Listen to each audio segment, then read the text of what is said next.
what you know you can't explain. But you feel it. You felt it your entire life. That there's something wrong.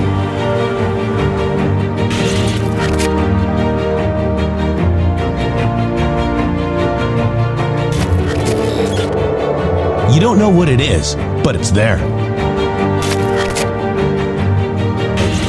Like a splinter in your mind, driving you mad.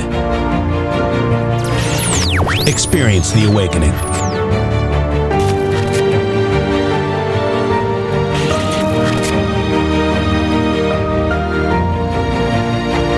Brilliant anonymous researchers.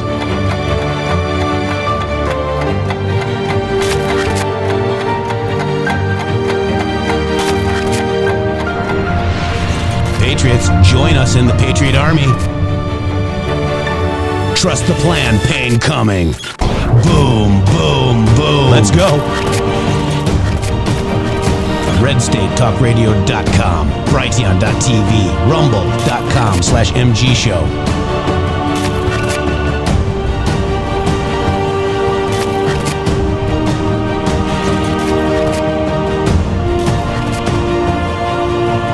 The end won't be for everyone. That choice to know will be yours.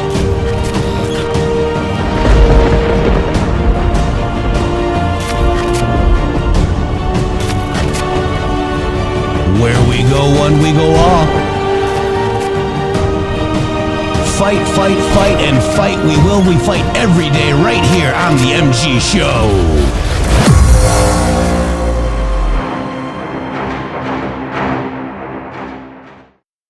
Welcome to the MG Show, where nothing happens. There's no news. There's nothing happening, and that's our show. Shady, welcome. Please go back to sleep. There's really no reason to continue to be excited about the winning that you're doing, because the winning is an apparition, Jeff. There's no real winning. We got to talk about all of these things that mean nothing. Don't you get it, Epstein? Epstein. We got to talk about it. We are winning. Shady, did I mention that we're winning? Yeah. Yes, you really did. Wow. Did I mention to the audience how much that I complimented you, sir, on your Indian/chipmunk voice accent correlation the other day? That was absolutely epic and perfect. I think that we need to give a 17 out there for how awesome the MG Show is as a whole. Thank you very much. I am thanking you here beside myself. I'm standing here beside myself with your compliment, and I'm sporting the most tremendous... Well, we'll just leave it at that. What a way to start the show, ladies and gentlemen. I think that you can see that we are here shot out of the cannon on what is today, Thursday, almost the end of July. 7 months of winning. Whoo, my goodness, we're almost delirious here. Look at all those 17s. Look at them all. That is pretty right there. That's like Stop it, please. Artwork. We don't like winning, right? Yeah, I love winning. Like, I don't think we've ever won. See, the thing is, Jeff, that because of all of our derelict politicians for the last 30 years, like we have no idea what it meant to win for 30 years. And so like we're all excited about winning for a minute. So how appropriate that today is the 193rd day of the Trump administration. We got the Durham Report Annex Declassified. We're going to go over that today. We're going to read it to you ad nauseum, Shady. Oh, yes, thank you so much. I'm really loving that new term. Ad nauseum? Yes, I've used that way too much lately. I'm like realizing, like, wow, I've picked something up I need to take care of. Hey guys, also please, if you're on X, Poussant posts the show every day. 16 likes, 16. Please, will you guys get on X real quick and just repost this if you would? I mean, you don't have to, but if you, I would love it if you would. No, they won't do that. They won't rumble the video. No. What does rumble the video mean? It means to press the like button. Oh, you mean the little thumbs up? Look at, ready? I don't even have it. There. 100. We have 100 likes and 1 thumb down. Already? Yeah. Thank you. Thank you, hate watchers. We love you. It's got to be Brian. Bri. Jamie, and you guys are going to do the No, stop. All right. All right, so real quick, Q uses massage servers. Just gonna address it really quick. All right. Okay. Q doesn't have any servers. Q Q so we researched it at Q post right around 2,600 Q posts, that there was 2,400 devices used, and they were iPhone X's, and there was one MacBook Air. Okay, so this little Q using Mossad servers, Q posted on public message boards. Okay, dumbasses. All right, can we move on? Yeah, I need to explain to the people that don't understand what the hell you're talking about the people that were there's people out there that we're talking about that were holding X spaces that claim that Q was on Q's boards were on Israeli servers. Okay, number one, Q had no board. There was no quote Q board. It was a public messaging board that anybody. I know this is good. But anybody that wanted to go on the internet, all you had to have, Jeff, is an internet connection. So literally, you could do it from Mexico. You could post on there from Thailand. It wouldn't matter if you went all the way to the North Pole, bro. If you had a connection, you could post on the Q board. And those boards. His servers. Wait. That's not all. X or 8kun, 8chan, and 4chan are the Israeli servers, guys. Right. That's the reason Q was there. Q went to the place where all of the people that generate all of this hatred for religion, they generate hatred for Muslims, they generate hatred for Christians, they generate hatred for Jews, they generate hatred for those three categories 24/7 on those message boards. Every message board, the reason all the message boards now on the internet, you have to sign up to get an account, is because of all of the operational hatred that is spread around by these operational portals that come from Israeli Mossad, okay? They come from the Alex Jones. Alex Jones's network and General Flynn's network and these digital soldier networks are all exactly the same, everybody. And they're all doing the same thing. What Q did was Q went into the Mossad nest and sat down and brought about 10 million of us with him to say, look at these bunch of idiots right here. This is what's really going on. This is what they're really doing to you. And then they all had to try to pivot and pretend like they were part of Q until Q quit posting. And now they're back to doing exactly what it was they were all doing before Q.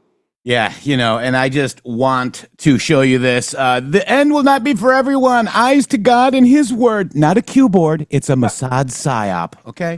All right, so you can take your little Mossad psyop at Tisha Lee 777 and stick it up sideways up your Flynn narrative. Flynn network made her thing, and she's really proud of it. And so, because she was so much friends with Sam Moore and all these other people, I think she clout chased you and me, Shady Group, and Script Keeper and others to turn on us. How many times have we seen that, guys?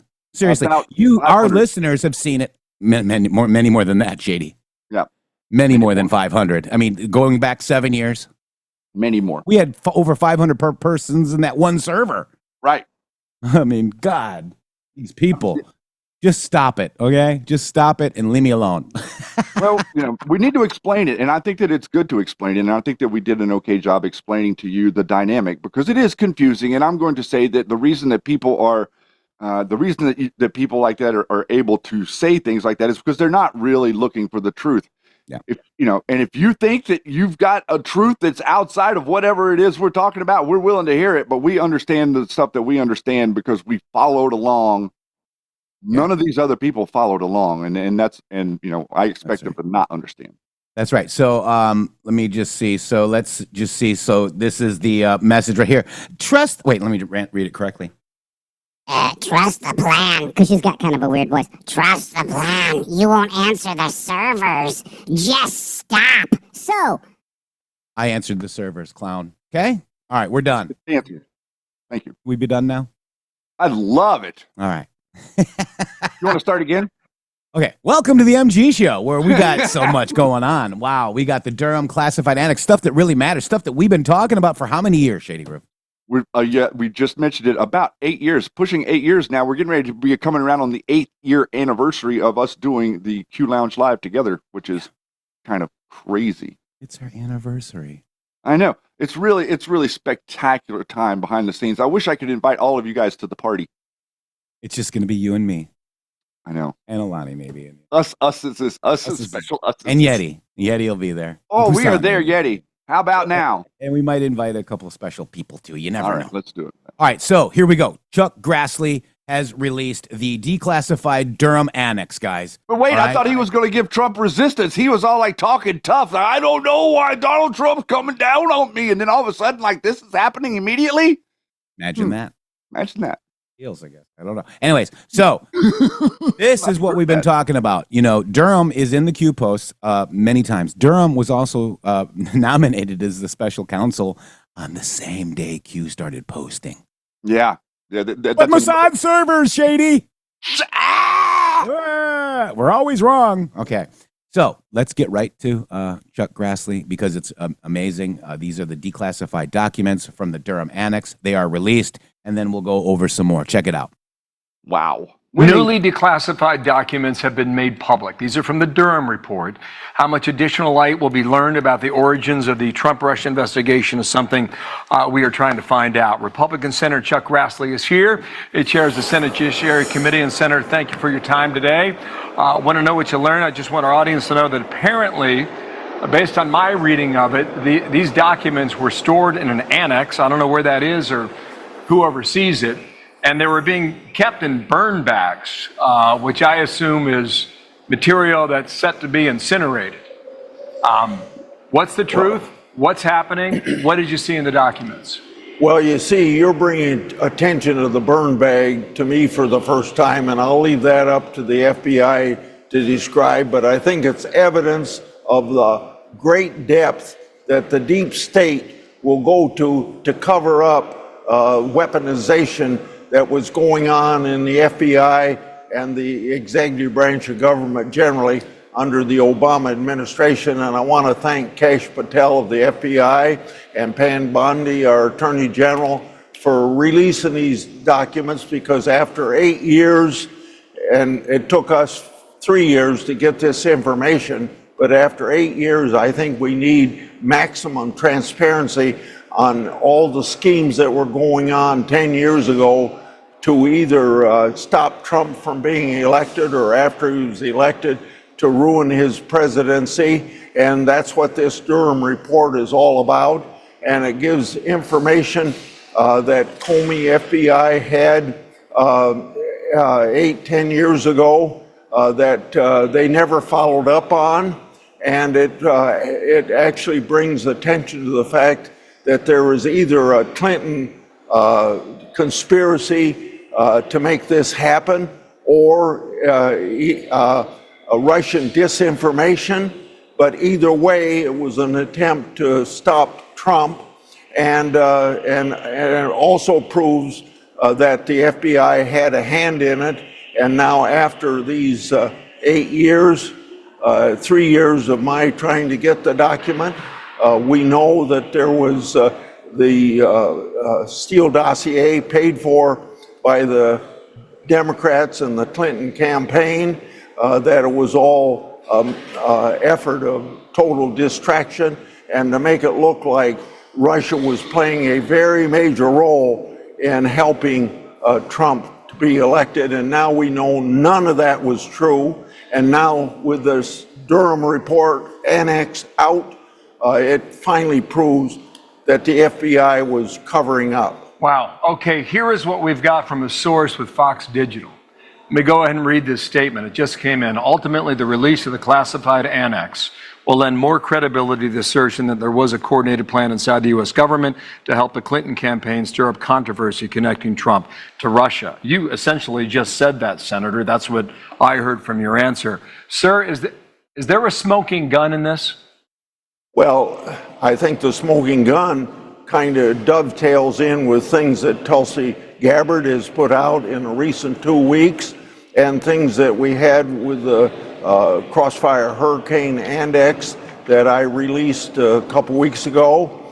Kind of all dovetails into the same thing, but it gets back to the fact that whether you have a Republican or Democrat administration, that there's cover up, and we shouldn't have it. Transparency or the public's business ought to be public, and what the FBI does ought to be public as long as their investigations are done. Or if they aren't investigating, if they aren't doing their job, then it should be exposed, and this Durham Annex exposes that. Okay, so John Brennan and James Clapper tried to get ahead of this story because they. Now, I want you to pay very close attention what Grassley says right here, okay? John Brennan and James Clapper tried to get ahead of this story.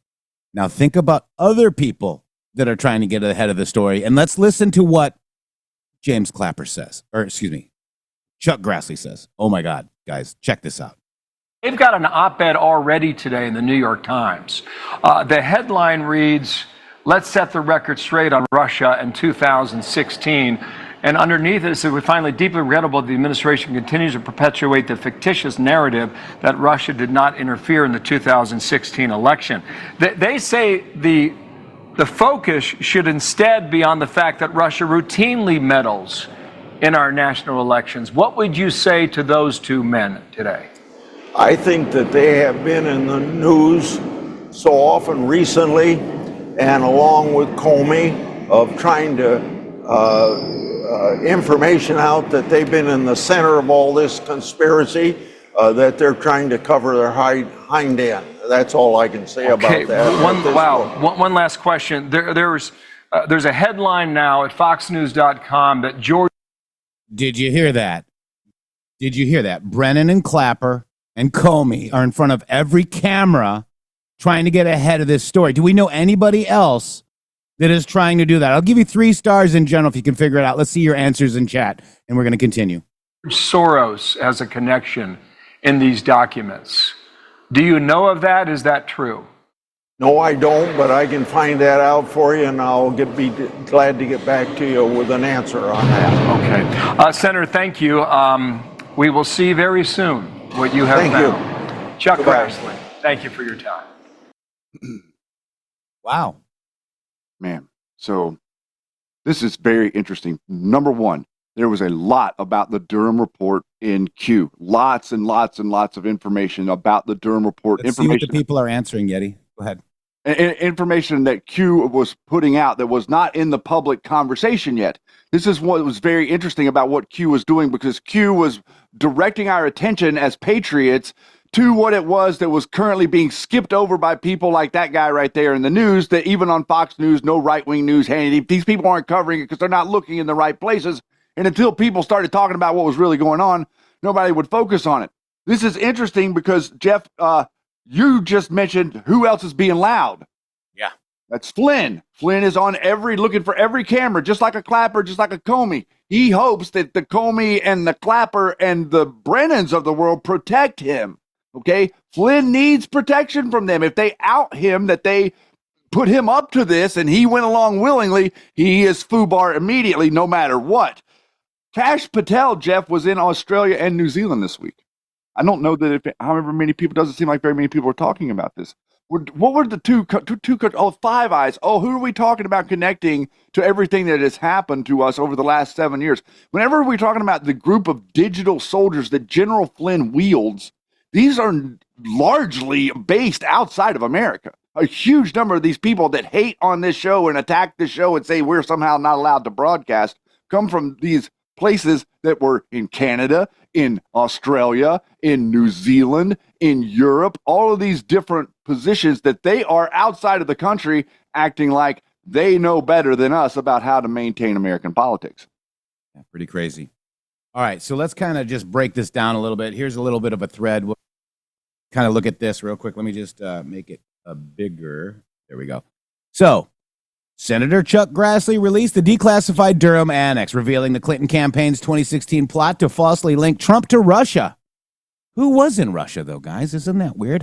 What link could they use to link Trump to Russia? There was only one. There would only be one optic that they would have with Russia, and it would be the guy that was sitting next to Putin at the table with, what was the lady's name? I'm trying to think of her name, the Green Party lady that was there with them that day. Yeah. Lynn and Putin and, what's her name? So, these documents confirm the FBI's awareness and complicity in promoting the hoax. This is classified John Durham. This is the introduction. This classified appendix forms part of the report on the matters related to intelligence activities and investigations arising out of the 2016 presidential campaign and provides further information to the matters covered in 3 sections of the report. Section IVC1, investigative referral of possible Clinton campaign plan. IVB1, the threat of foreign election influence by foreign governments. And section IVD, C before D, I don't know. The page FISA application renewals, Shady Groove. So under this section, it provides further and factual background about the possible Clinton campaign plan described in the office report. The office's report efforts to verify and refute information about the plan and the manner in which the department officials received, selected on, or did act on the campaign plan information. Okay. The office's prosecution discusses related to the plan are described in section IVC2 of the unclassified report. So this is beginning on or in or about 2014 and continuing at least or in or about 2016. Individuals related with Russian intelligence services hacked and gained unlawful, and we're going to continue. Okay, so that's that. So Durham Annex reveals in July 2016 memo from a foreign allies intelligence chief warning the CIA about Clinton's plan to create a false Trump-Russia scandal approved by Clinton. It aimed to distract from her email server issues. It's a psyop. You see? How many of us understand what psyops are now? I would think that everybody here, sir. Yeah.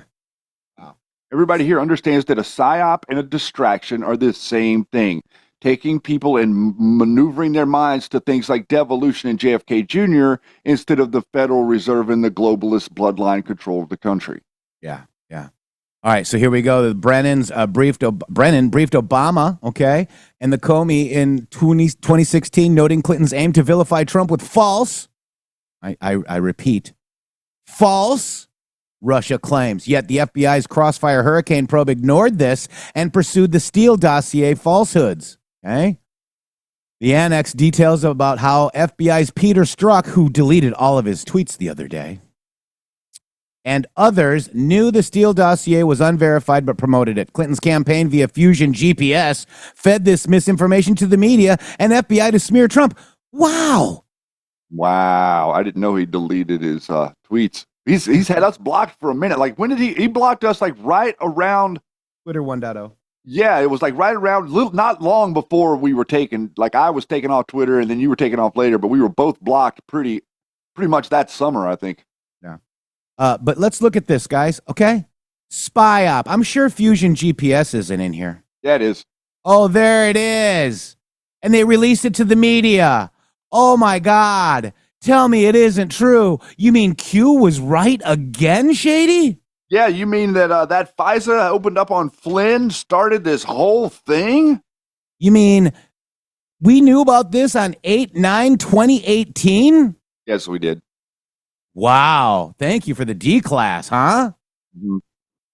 Okay. Future D class will match that map, sir. Clinton's campaign via Fusion GPS fed this misinformation to the media and FBI to smear Trump. Bada bing, bada boom, guys. Wow. The whole thing. Wow. Okay. All right. So the FBI withheld the Clinton plan from key agents. One told Durham that they would have been more skeptical of Steele's claims if informed. This omission fueled years of false Trump-Russia probes. I mean, think about the taxpayers' money that was spent on impeaching your president for nothing, for a lie. Like everything just completely conjured up out of this nutbag's head. And you said withheld, by the way. Like you missed. I said that was withheld. awesome. It's kind of was withheld. Like, but then I corrected myself. I corrected myself after I said that, though. No, I know, but I'm just saying it's like you almost created a verb. Well, I'm looking at this thing right here. Like, that's what I mean. It's like it came at you. Exactly. Withheld. You got withheld. Yes. So Oh, here's your buddy. Grassley's release shows Clinton's team, including Mark Elias and Mook, coordinated the hoax, pitching alpha bank lies to media. Clinton tweeted them. Durham calls it a concerted effort to mislead voters. This guy misleading voters? Arabella Elias? Advisors? Perkins Coy? Wow. How much did you hear in the left lunatic media about Alpha Bank and all this nonsense that came out of Rachel Maddow? All this stuff came from the exact same group of 10 people. Wow. So Rep. Tenney claims a conspiracy to block Trump's presidency. The annex proves it's a calculated attack on democracy. Grassley demands accountability, and we can just read the documents ourselves. These are the documents. There's 29 pages, guys. We won't read through all of them, but basically you get the gist. Let me just see. I think we've got a little bit of did we put it into Grok? I think I got to go back over here to our MG show chat over here. But interesting, huh? Well, you would think stuff like that would be like revelatory, except that we've known it for so long. It just seems kind of like, we've kind of been just waiting for everybody else to catch up with the class for 7 years. Yeah. Just to see 1 ounce. We're still not really seeing an ounce of interest in this story from Fox News. Yeah. They pretend like they're interested. So let's go to Catherine Herridge. Long-awaited John Durham Annex has been declassified. A lot to unpack. Focus pages 4 and 5. 2 pages you should not miss, Shady. This is the 2016 memorandum in Russian. Alleges coordination, top DNC leadership, Clinton, outside groups to damage candidate Trump, suggests foreknowledge of FBI and CIA involvement. So let's take a look here. 4 and 5. This is the Democrat Party leadership. Barack Obama sanctioned the use of all administration levers to remove possibly negative effects from the FBI investigation of causes related to Clinton Foundation and the email correspondence in the State Department. Wow. A two-prong DP? A two-prong DP. That's kind of a weird statement right there, guys. Opposition is focused on discrediting Trump through the debates, propaganda activities. I can't read that. Let me see it. Maybe I can read it here. No, can't read it. Let's just go to page 4 and 5 on the D-class. Pages 5, and here's page 4. A two-prong DP opposition. Okay, here we go. I got it. Is focused on discrediting Trump through debates, propaganda activities based on his weak points, such as his uncontrollable temperament, questionable instances in business dealings, absence of diplomatic skills, lack of political experience. Now, knowing that they said that now, and then your friends are all believing that bullshit, and then your President Trump is doing $6 trillion plus worth of business in the U.S. Okay, that's diplomatic skills. We just got to deal with Mexico today. I mean, this has damaged our whole country's mind, Shady. And it's damaged everything. Like what Trump is currently fixing is literally the thing that was broken, which is our business, our ability to properly do business one-to-one with other countries. That's what they broke intentionally over the last 100 years so that we could never dominate. Okay, I just want everybody to understand that. The system that you have lived in your whole life was developed specifically so that America could never dominate the financial global stage again, but everything on the financial global stage is living off of us like a parasite. That's the way that the system was developed. That's why they needed China. That's why all these people's heads are spinning right now, because what's happening is we are divesting from China. We are investing in America. And literally no one over the last 20 years, Jeff, that has an investment firm or a hedge fund has invested one damn dime in America, sir. They've invested every penny into foreign countries, into Cambodia, into Vietnam, into Laos, into China, not investing here at all. So they're all way behind the 8 ball. Anybody that's willing to invest in America, and by the way, I think it's pushing $7 trillion of an investment now. 6+ trillion. Yep. All right, so let's go back to this and continue. Two-pronged opposition. We read that. Among other things, the Clinton staff, with support from special services, is preparing a scandalous revelations of business relations between Trump and the Russian mafia. Currently, they are studying his connections with Agalarov, an owner of companies, the Crocus Group, Timur Sapir, a deceased businessman of Russian heritage suspected to have had ties to the Italian mafia, Tevfik Arif, owner of Bayrock Group, suggest of being involved in prostitution and human trafficking from a former USSR, and Telman Ismailov asked Grupp. Oh my God, Group. Wow, that's horrible. It is horrible. This No, is but you all did good. It's all freaking bullshit is what it is. All right? Why we're even having to, the idea that we're even having to like try to decipher this nonsense is completely because of these idiots that lost and can't win anything and have terrible ideas and really hate America, and they don't understand why you don't vote for them to destroy the world you live in. Yeah. Now, let's go back to this. This is page 5. She wants us to focus on 4 and 5, okay? Let's look at page 5, and we're going to look at that page right there. This is page 5 right here. With the regard to the discussion in the last paragraph, this memorandum of scandalous revelations that the Clinton staff was preparing with the support from special services, the words that FBI linguists translated as special services are Russian words that one analyst believed that at the time referred to the FBI and CIA, or more broadly to the intelligence and law enforcement communities. Another analysis says, caveating it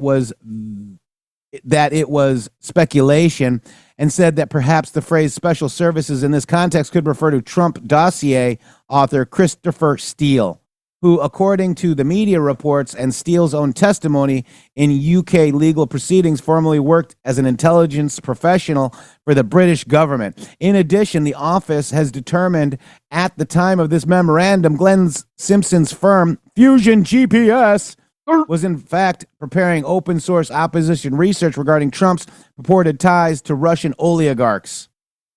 My God, guys. Oligarch. AOC's favorite word. Oligarch. It's the Bernie Sanders word too. Oligarchy. Yeah. Meanwhile, they're working with the damn oligarchy. They are literally like, they brought the oligarchy here and then they put it in our lap, and then they're sitting there pointing to us and saying, hey, the oligarchy's in your lap. So let's go to let's now go to Annex page 11. Okay, this is Catherine Herridge right here, page 11. Let's go ahead and look at Okay, so let's go to page 11. Okay, there's 5, 6, 7, 8. Lemeal, 9, 10, 11, 12. Haas and Pfeffer Incorporated. Okay, the email attached the following English text in a document, which appears to be another email from Bernardo, bearing the date of July 27th. Wow, almost a delta. From Leonardo Bernardo. Leonard. All right. Sent July 25th, 2016. Hi. HRC approved Julia's idea about Trump and Russian hackers hampering the U.S. elections. That should distract people from her own missing email, especially if the affair goes to the Olympic level. The point is making the Russian play a U.S. domestic issue. Say something like a critical infrastructure threat for the election to feel menace, since both POTUS and Vice POTUS have acknowledged the fact that the Intelligence Committee would speed up searching for evidence that is regrettably still unavailable. However, there seems to be signs that the GRU penetration, which is Russian intelligence services, Cyrillic 2.0 VPN, Elite VPN, Felix Edmanovich, okay? They appear hardly skilled, incompetent, bumbling idiots, as somebody called them. In absence of direct evidence, CrowdStrike and Threat Connect will supply the media, and GRU will hopefully carry on to give more facts. Let me continue before we get into CrowdStrike, okay?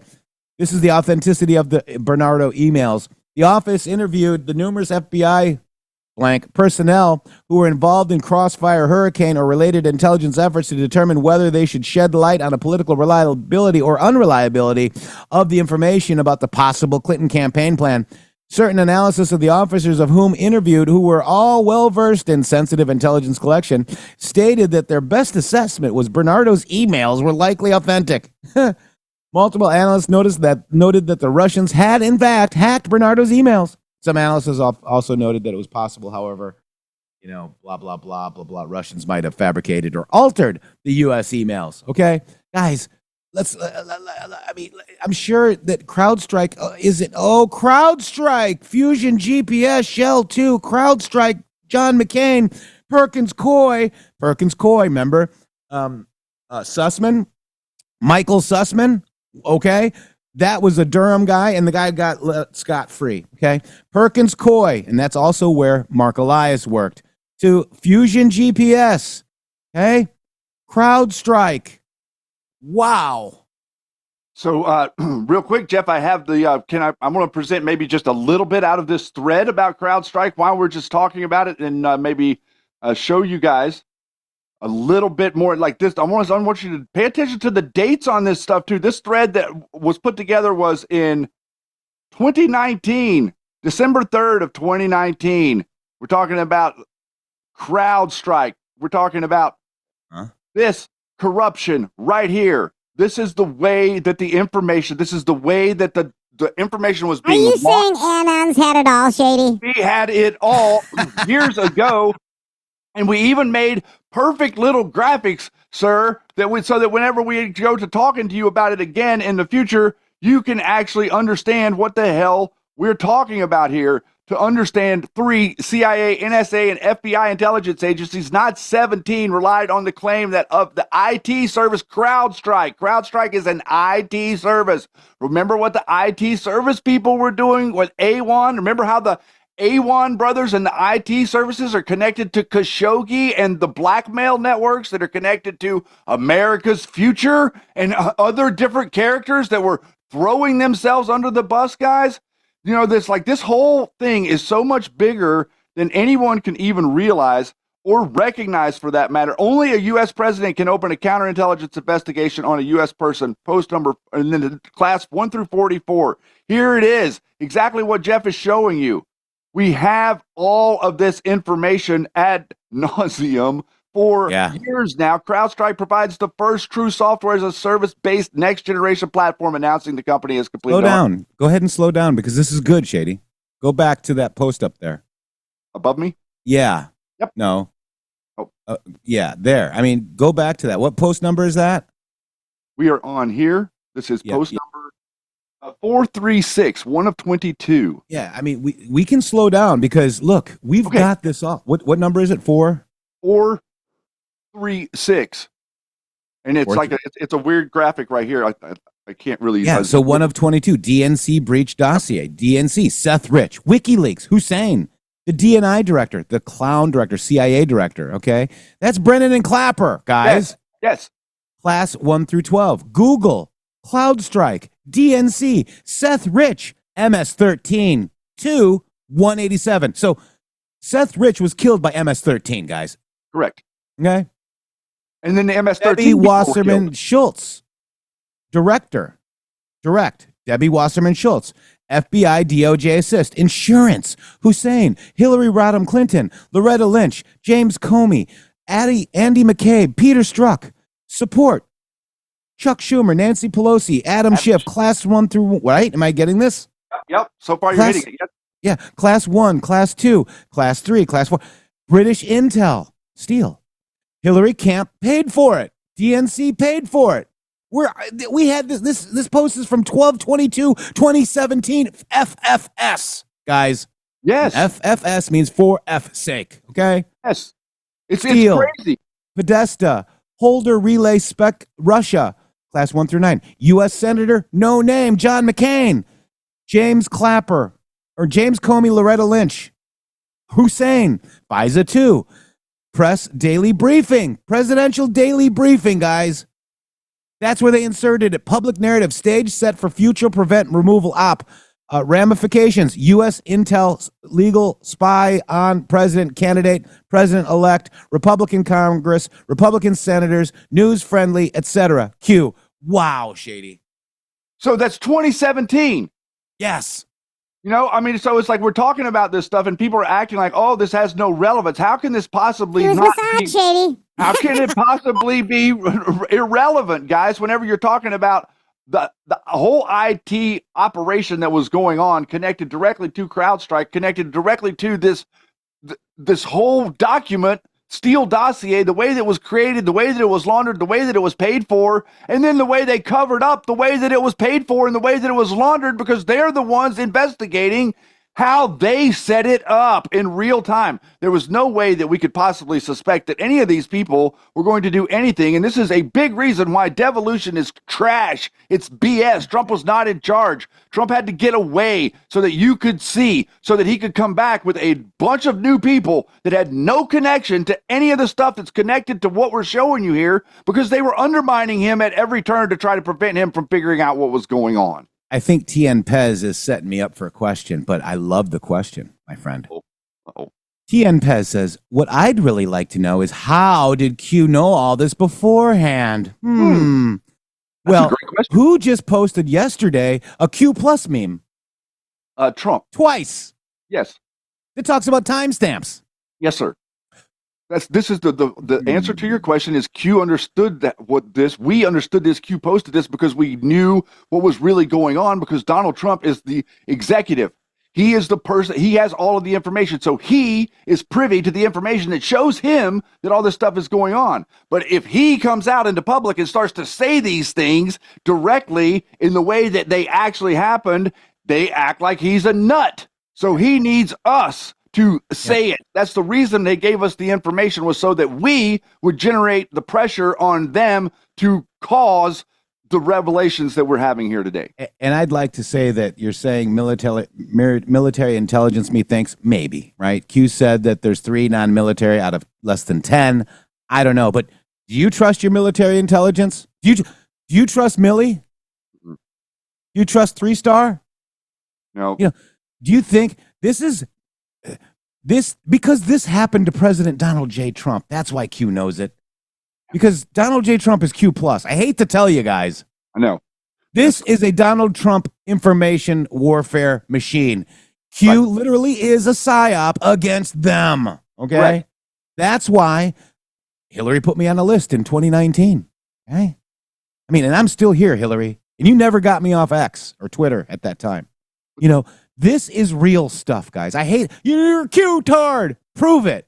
Prove me. I bet I've got a higher IQ than the guy that calls me a Q-tard. Damn to you.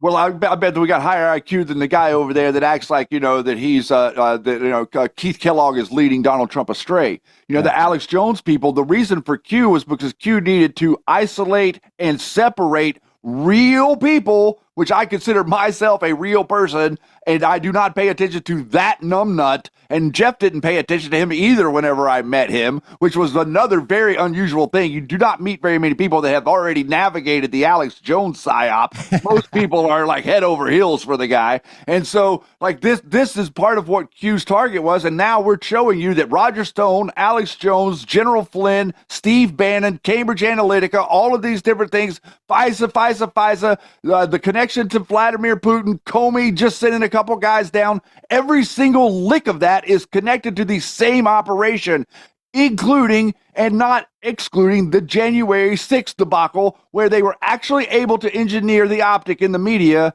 that MAGA attacks police. Yeah. And also, Eagle Rising says, my family thinks I've been crazy for 6-7 years. Vindication is coming. You've already been vindicated. They just can't see the truth yet. Yep. You're way vindicated in the eyes of the one that matters. Absolutely. Yeah. And it's just very interesting how, this whole campaign, and it's the Flynn network that wants us off, guys. I mean, they don't want us to, because we didn't capitulate to General Flynn and his stupid ass network. We asked to play along. We wanted to be nice. The truth took us in a different direction. Well, and the truth, I don't like liars. I don't like lying.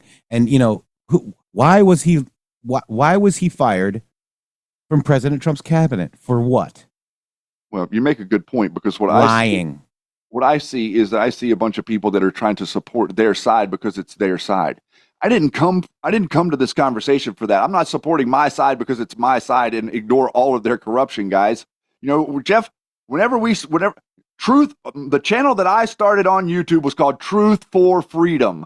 The reason I started the channel called Truth for Freedom was because I am here to tell you that if you do not have truth and transparency in government, you do not have freedom. The only way to get freedom is to attain or to implement truth and transparency in government.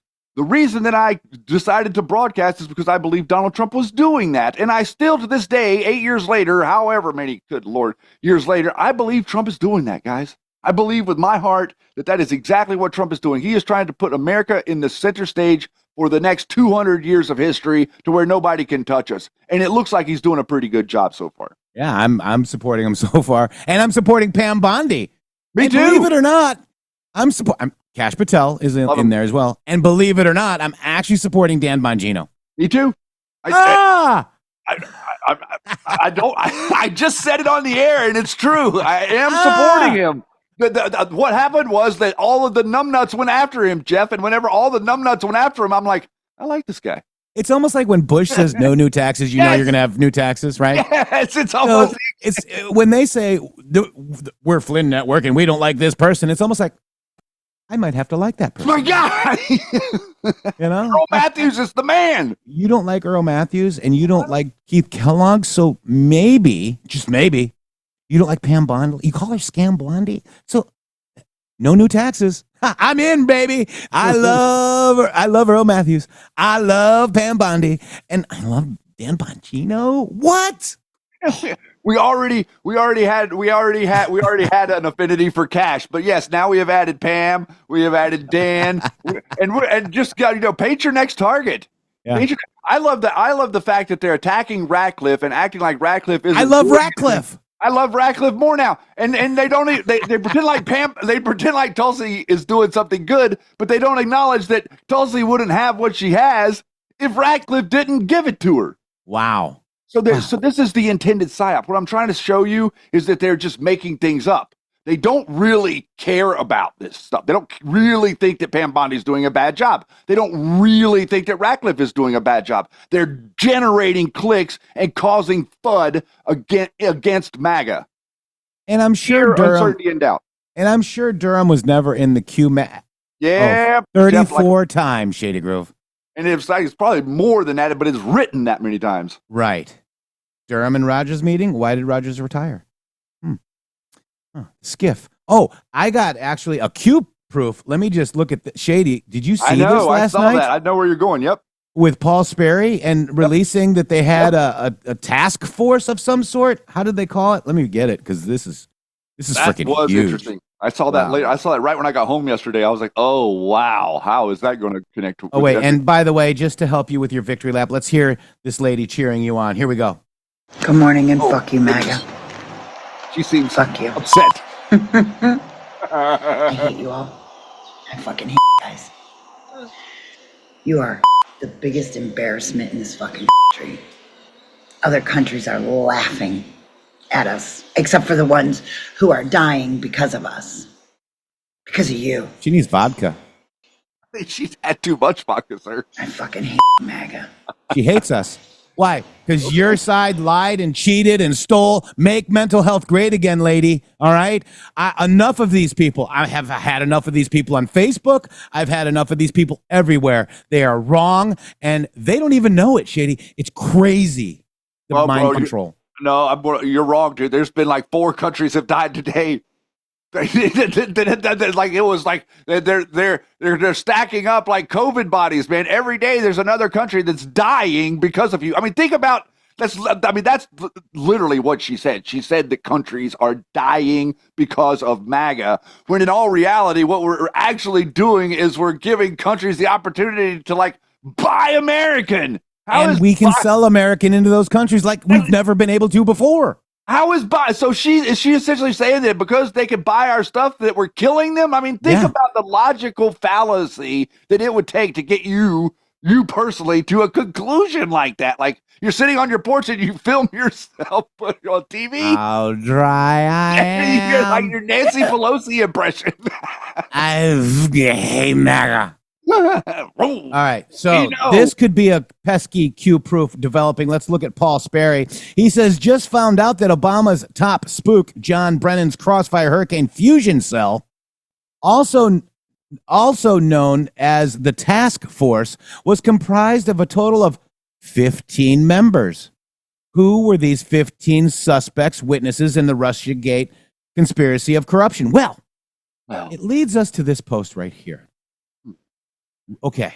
Real time. 7 congressional members, plus 3 senators, plus 3 former Obama senior officials, plus 4 outside contractors. They had no clearance, no top level clearance, no sensitive clearance level at the SCIF in the D.C. Capitol. Okay. Top secret clearance is mandatory for admission. How is that possible? We see you. This is 1/29/2018. Okay.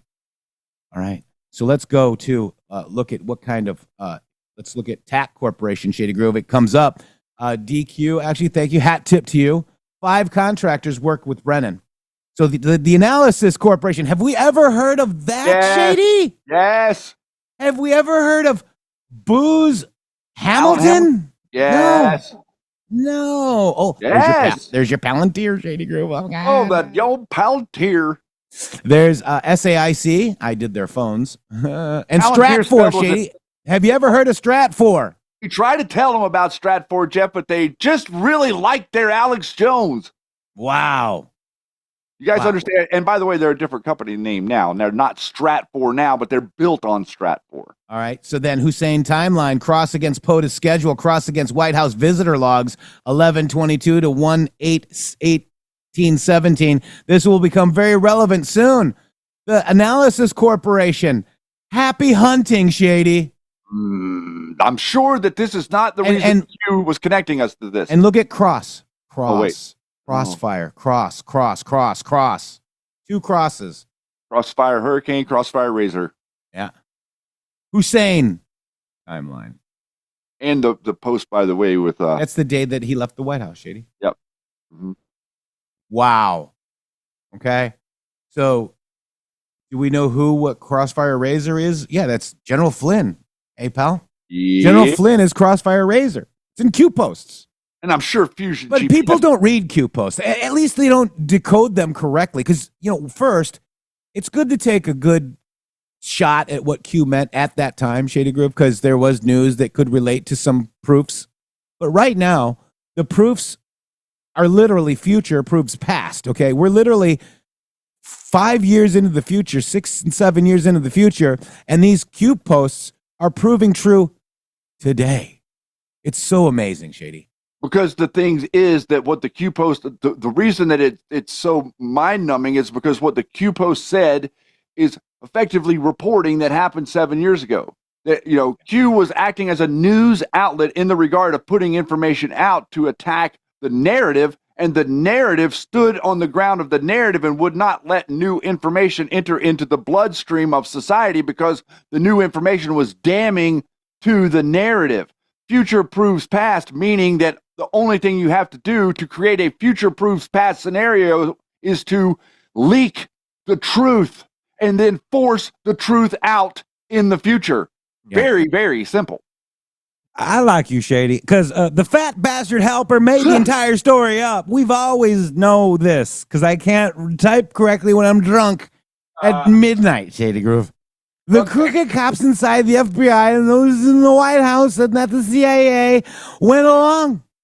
All done to overthrow the United States of America. Enough is enough. Started arresting people. And I'm going to quote Brian Cates. As noted by the Times, the Svetlana helper was not even there at that night. He made the whole story up. The way he's acting about that, it makes me think that maybe the story isn't made up. Wow. We believed the story was made up when he first told us that, but I'm not sure. That's not convincing me. That's making me turn back the other way and think something else. And do you see how he reinforces your start arresting people psychological operation? Yeah, he's kicking the can. He's like trying to get his minions to get out there and trying to smear Trump and say he's not doing a good job again. You guys are failing right now because Trump's getting the better of you. That's right, Shady Grove. And this is what he looked like as he was writing the post. Oh Lord, the lover, the lover, sexy undercover. She call me Mr. Bombastic, tell me fantastic. Touching on me back, she says I'm Mr. Rowe. The lover. Oh my God, I love that. Content I you love can't that. find And we'll be anywhere else. right back after these beautiful boom messages.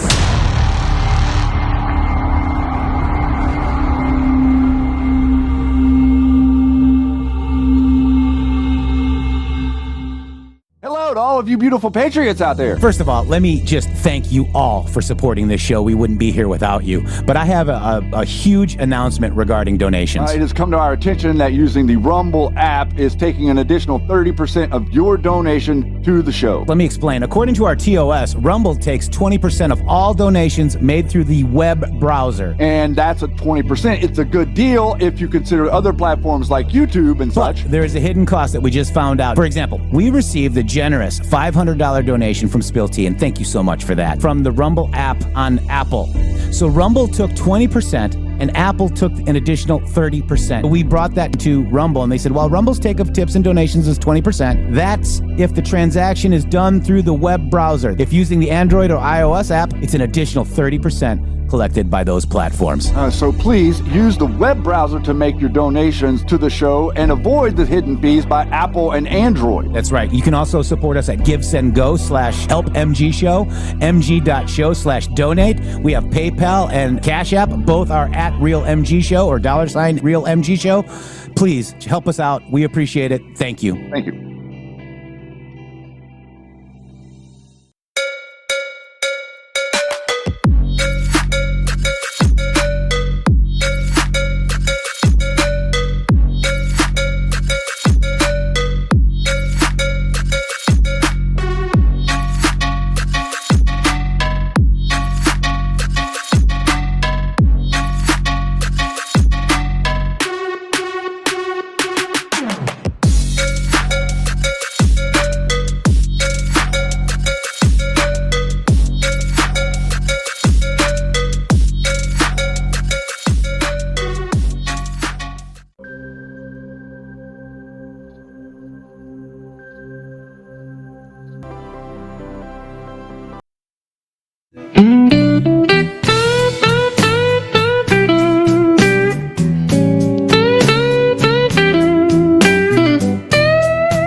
Woke up this morning,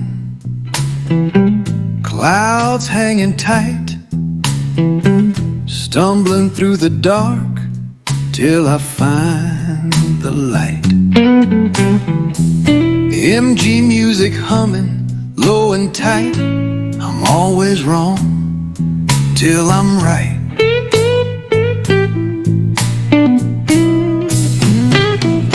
I got the always wrong till I'm right blues. Hear my plea.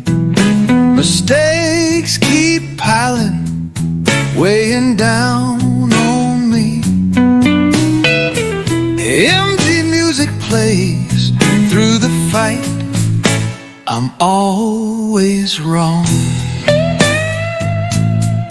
till I'm right. Folks point and laugh, say I'm a fool, tripping on my words, breaking every rule. MG music brills, cuts the cruel night. I'm always wrong till I'm right. I got the always wrong till I'm right blues. Hear my plea. Mistakes keep piling, weighing down on me. MG music plays through the fight. I'm always wrong till I'm right.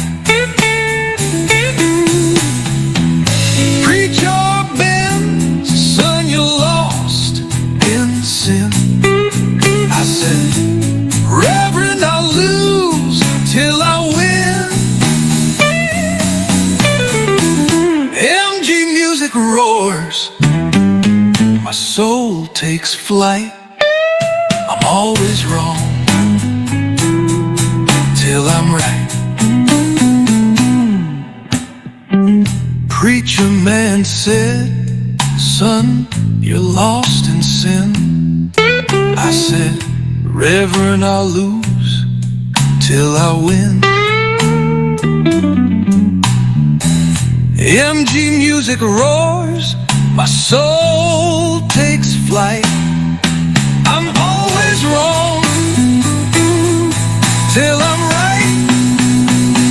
So pour me some whiskey, let the night unfold. MG music hums a story untold. I'll crawl through the blues till the dawn's in sight. I'm always wrong till I'm right.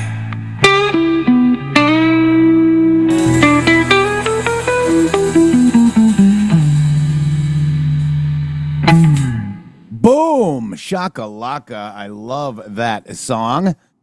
We should play it more often, Shady Groove. Yeah, let's do.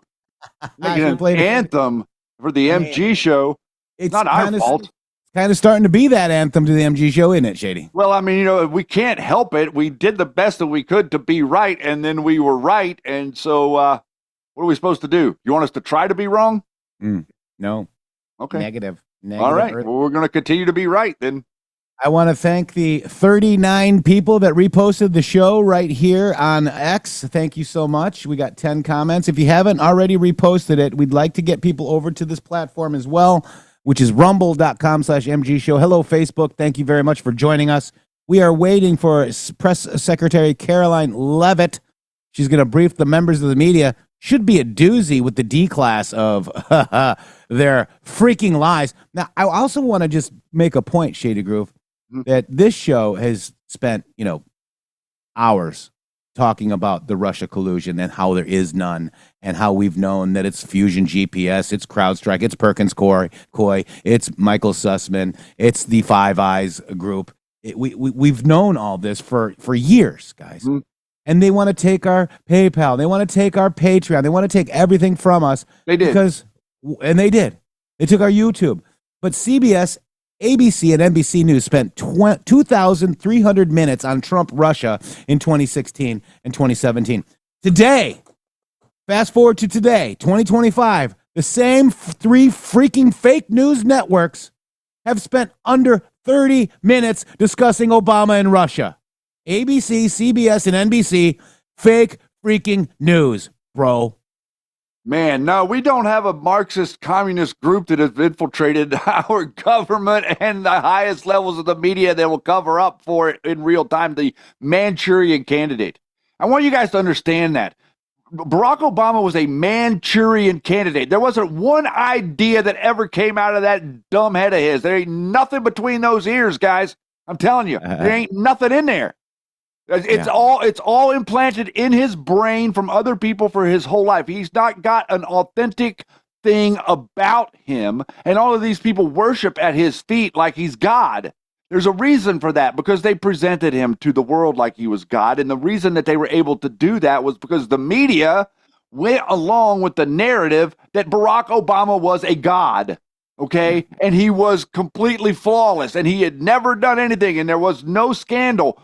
How can there not be a scandal whenever the guy is so so full of himself that he's willing to do this? I'm telling you right now, Clapper and Brennan and Comey aren't going to take the fall for this. All three of those slimy weasels are going to point right to Obama. That's why the Q drop says that this nutbag is going to claim Kenyan citizenship to try to escape this.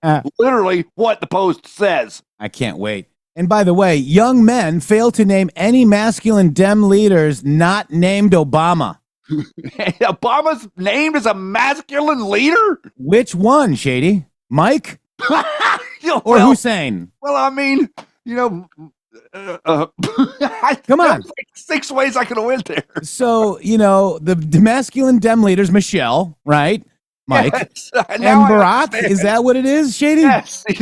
Now it makes sense. And to begin with, I thought you meant that they were saying that Barack Obama was masculine. That's now what, I get it. No, Michelle, probably. Yes. That makes total sense. I got completely confused. You ever seen that guy ride a bicycle? Yeah. And I'd like to show you this as well. Go watch Flynn movie because General Flynn wrote the ending for Russiagate conspiracy you're reading about today. Huh? The end won't be for everyone, General Flynn. Hate to tell you. He wrote the end? Yeah, he wrote the movie. Like, yeah. It looks to me like that he wrote the beginning. It looks to me like there would have been no Russia, anything if it hadn't have been for Flynn taking a rubber bullet, sir. Yeah. And look at, they're trying to look like they have erections. It's What? nothing. Symbolism will be their downfall. There you go. The end won't be for everyone. And let's just stay tuned because if our research is correct on January 6th, you guys are Well, I worshiping. know my research is criminal. correct on January the 6th because we have sworn testimony from Earl Matthews and from Chief Steve Son that swear an oath, and then Donald Trump hired Earl Matthews to be the top. So you're telling me that Earl Matthews, like yesterday, they were the Flynn nuts were telling me that Earl Matthews lied under oath. Yeah. They said that he lied under oath. So now they're so dumb they don't know who Earl Matthews is. Number one, Colonel Earl Matthews. They don't know who he is. They don't know what position he is. They don't know what his testimony is. But they're willing to say that Earl Matthews, who Trump just hired, who was just confirmed by out of 150 people for some reason, what this guy got confirmed. Very interesting, right? Mm-hmm. They're saying that he lied under oath by talking about the Loudermilk Committee and saying that General Charles Flynn had a hand in standing down the National Guard. If you're willing to say that that's a lie, you are not in Trump's movement. You are in some fantasy world of pretend wrestling or something. Like, I don't even know where these people are at. Go over there and eat your devolution soup and lick the window. Eat your neighbor. No, don't eat your, no. No. The MG show absolutely does not advocate neighbor consumption. You got to get your throat forced, Shady. Now we're going to be Mossad. Hey, Shady Grove, breaking, and you guys got to get to his aid here, guys. Because apparently General Keith Kellogg felt like he had to respond to Alex, I'm Mossad Network Jones. Breaking, General Kellogg responds to Alex Jones's psychological operation regarding General Kellogg giving President Trump false information into starting World War III. This is the headline on the Mossad show. Breaking, President Trump's being fed false intelligence by General Keith Kellogg in an attempt by the deep state to drag us officially into war with Russia, warns constitutional lawyer, geopolitical expert Robert Barnes. I don't trust that guy as far as I can throw Alex Jones. Look at this guy. Policy ideas and still hasn't done meaningful work on behalf of small. Shush up. So, real Alex Jones says, Keith Kellogg says, my first duty is providing President Trump with the truth. From the jungles of Vietnam and Panama to the desert in Iraq, I've dedicated my life to defending America, not peddling conspiracy theories. Will you guys please get over there and help him out? The post has only got 4,000 views, 131 likes. Come on, get over there. Tell them MG show supports Keith Kellogg and that Alex Jones is a Mossad. Yeah, MG show. He'll respond to you if you're not at careful. In the Matrix, at Shady Groove sent me. We support General Keith Kellogg. And I can't even drop the link because it says I've sent too many. This is my chat. Thank you. Too many links? Yeah. There it is. There it is. General Kellogg. Get over there. Tell him that at In the Matrix with 3 X's, at Shady Groove with 3 O's, sent you there to help him, guys. These people are lying POSs. I'm so sorry, guys. I cannot stand Alex Jones. I cannot stand him. Look what he's doing to you. Look what he's doing to our country. Look at how he could possibly use the platform to perpetuate American exceptionalism. And what is he doing? He can't do that, you guys. You have to understand that. He cannot pivot a military psychological operation to destroy America into a military psychological operation to help build up America. He has no authority to pivot his platform. I want you to understand that. He has to keep degrading us. He will keep degrading us. It will not stop. He can't stop. This is literally his job. It doesn't matter who the president is. This is why Alex Jones is fake, because he pretended like for all those years. Didn't he pretend like he was like all pro-America when he was attacking Bush and attacking Clinton? Right now, you've got an actual pro-America administration, and you and your nitwits are doing nothing but attack them 24/7. Like Keith Kellogg, Jeff, that was Donald Trump's general for not just now in his advisor or in his role in this current administration, but the whole first administration also. This guy has been with Trump for 12 years. Yeah. And this is the story on 8/8/2021. Wait, 2023. That's when that our president provided us cover, okay, to understand that his book is called Out Like Flynn. Actually, it's called War by Other Means. Chapter 8 is called Out Like Flynn, okay? I couldn't believe what I was seeing, and this is rough. General Kellogg could not believe what he was seeing when he saw Peter Strzok and Pientka come out of Flynn's office without an attorney there, okay? This is the transition team. General Flynn, in my opinion, was either knowingly or unknowingly involved in the Russia coup. My guess and my bet that I allege that he knew all about it because he was friends with Comey. He was sitting right there with Clapper. You know, handing the baton from Susan Rice saying, you need a Red Bull. Autists need Red Bull. Do you need a Red Bull to figure this out? I mean, Q was yelling at the Anons. Okay. Q, I was like, why is Q pissed at us saying we need a Red Bull? Remember that, Shady? Yeah. Why is Q saying are we missing something? You know what we missed?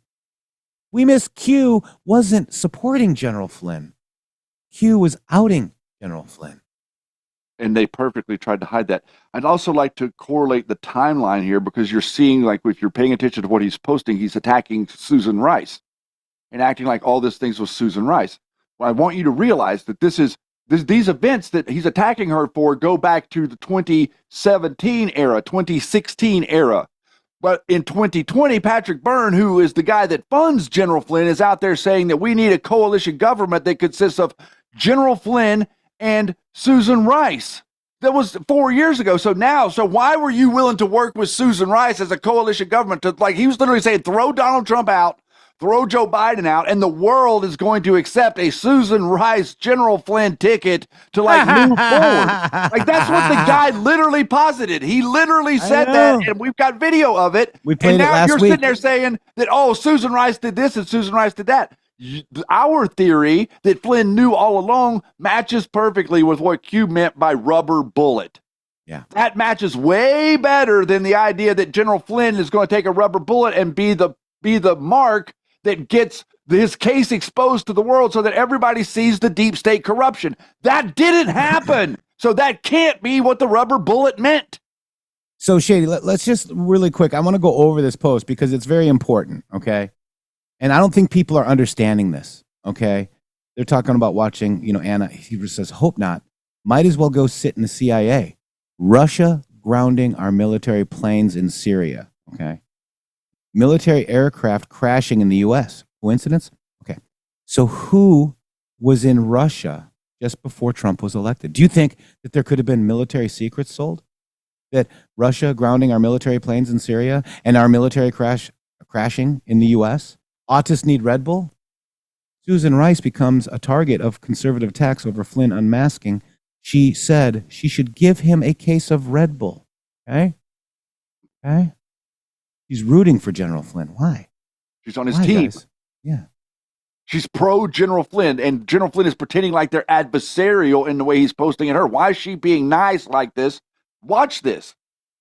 That instead of a baton, I'd better be passing you a case of Red Bull.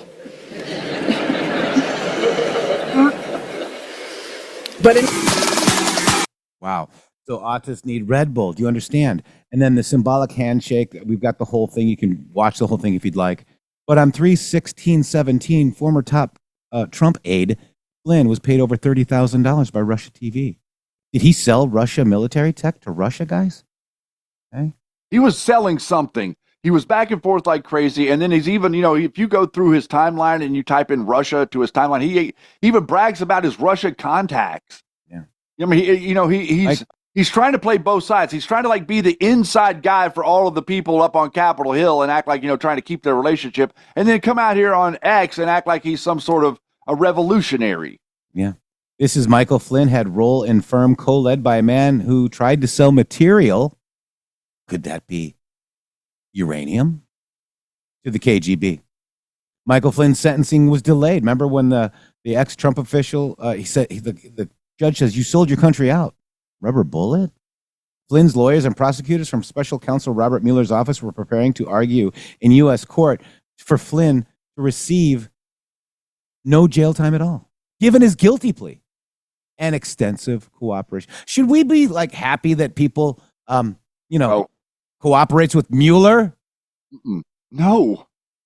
Yeah. Because what they were doing was that they were perpetuating the setup, perpetuating the optic that there was Russian collusion by participating. Infiltration. Flynn's first strike was designed to 1. And it did. 2, it completely crippled. 2, prevent exposure of illegal acts, White House chain of command, and Barack Hussein Obama through national security intel discovery. And then they installed the replacement Rogue McMaster. I mean, this is all here. Okay? It's all And it's all here. connected to the stuff that we're seeing right now in this Durham Annex and Comey and Brennan and the setup. There would have been no FISA on General Flynn, or if there had been no Russian optic. And it doesn't really even matter. It all, how are they setting him up? I think they were setting him up for any Republican that could potentially win. So exactly. So what's the FBI chain of command? FISA, Russia, POTUS, Flynn, Stone, Papadopoulos, Manafort. And the CIA bridge is Brennan Intel. Good afternoon, All everyone. right, here we go. Hey, Caroline, how are news you? Today, and I have quite a few announcements for you. Lady. So let's get to it. This should First, be fun. on behalf of the President and the White House, we express our deepest condolences to the family of New York police officer Islam, who made the ultimate sacrifice in defense of his fellow New Yorkers. As the funeral services are held in New York City today, everyone at the White House is keeping the officer's family, friends, and fellow NYPD law enforcement officers in our thoughts and prayers. The President has always, and will always, proudly stand with our men and women in blue. May God bless Officer Islam and the other individuals who were tragically killed in this senseless act of violence. In other news, President Trump's working visit to Scotland was a huge success. In less than 48 hours, President Trump brokered the biggest, most impactful trade deal in history and prevented a war in Asia for the second time since he took office. We have never had a president who wields the full power of the United States to negotiate good deals for our country. I mean, the press should be clapping right now, right? I mean, wouldn't he be clapping? No. That Come much on. No. It would be nice if they would show some enthusiasm for the country that they pretend that they represent with all their dumb questions. Country and its people like President Trump. This is what maximum leverage looks like. On the peace front, President Trump helped deliver an immediate and unconditional ceasefire between Thailand and Cambodia. The two countries were engaged in a deadly conflict that had displaced more than 300,000 people until President Trump stepped in to put an end to it. The president spoke directly on the phone with the acting Prime Minister of Thailand and the Prime Minister of Cambodia to inform both leaders that unless they brought their conflict to an end, there would be no trade discussions or agreements with the United States. Almost immediately afterward, a peace was brokered that will save thousands of lives and allowed for trade negotiations with these countries to resume, and they have. The president has now ended conflicts between Thailand and Cambodia, Israel and Iran, Rwanda and the Democratic Republic of the Congo, India and Pakistan, Serbia and Kosovo, and Egypt and Ethiopia. This means President Trump has brokered, on average, about one peace deal or ceasefire per month during his 6 months in office. It's well past time that President Trump was awarded the Nobel Peace Prize. I know the topic of Israel is on everyone's mind. I have an update from Special Envoy Steve Witkoff, who I got off the phone with this morning. Special Envoy Witkoff and Ambassador Huckabee had a very productive meeting with Prime Minister Netanyahu and other officials today in Israel on the topic of delivering much-needed food and aid to Gaza. President Trump is a humanitarian with a big heart, and that's why he sent Special Envoy Witkoff to the region in an effort to save lives and end this crisis. Tomorrow, Special Envoy Witkoff and Ambassador Huckabee will be traveling into Gaza to inspect the current distribution sites and secure a plan to deliver more food and meet with local Gazans to hear firsthand about this dire situation on the ground. The special envoy and the ambassador will brief the president immediately after their visit to approve a final plan for food and aid distribution into the region. And we will provide more details for all of you once that plan is approved and agreed on by the President of the United States. On the trade front, the president secured a historic trade agreement with the European Union that puts America first and fundamentally strengthens the economic relationship between the two largest economies in the world. This deal delivers on two of President Trump's core promises on trade, supercharging America's manufacturing capacity and opening up foreign market access to American businesses. The deal guarantees that American businesses will have unprecedented levels of access to the European Union markets to export our American-made goods. Also, as part of this agreement, the EU will purchase $750 billion in U.S. energy to strengthen our energy dominance, reduce European reliance on adversarial sources, and narrow our trade deficit with the EU. The EU will also make new investments of $60 billion in the United States, in addition to the more than $100 billion the EU companies already invest in the US every year. All of these massive purchases and investments will happen by the end of 2028. What we are watching is President Trump rebuilding the greatest economy in the history of the world and simultaneously proving the so-called economic experts wrong at every turn. Media pundits said a trade deal with the EU this monumental and beneficial to America would be impossible, but President Trump made it happen. The so-called economic experts repeatedly said that the American economy would be in a recession this summer. Well, summer is here, it's almost over, and that recession does not exist. Yesterday, in fact, real GDP growth in the second quarter increased at a 3.0% annual rate, significantly above expectations. President Trump's America First policies are driving economic growth, as he always said they would. And this growth is being driven by the private sector, not the government. Federal government spending fell for a second straight quarter, while real business fixed investment rose by nearly 2% following its first quarter surge. President Trump is right-sizing government spending, reversing the damage done by the Biden administration, and allowing the private sector to flourish. The same so-called experts claimed that President Trump's tariffs would spike inflation and hurt American consumers. But consumer spending growth just accelerated and inflation remains right on track. For the past 5 straight months, core inflation has come in below market expectation and remains in line with the Fed's 2% inflation target. Meanwhile, customs and tariff revenues have already totaled more than $150 billion since President Trump took office, leading to the first June budget surplus in nearly a decade. Those revenues will skyrocket even further starting tomorrow when new reciprocal tariff rates take effect. President Trump is restoring America's economic sovereignty by reducing our reliance on foreign countries, boosting investment in the U.S. to the tune of trillions of dollars, and creating hundreds of thousands of high-paying jobs for the American people.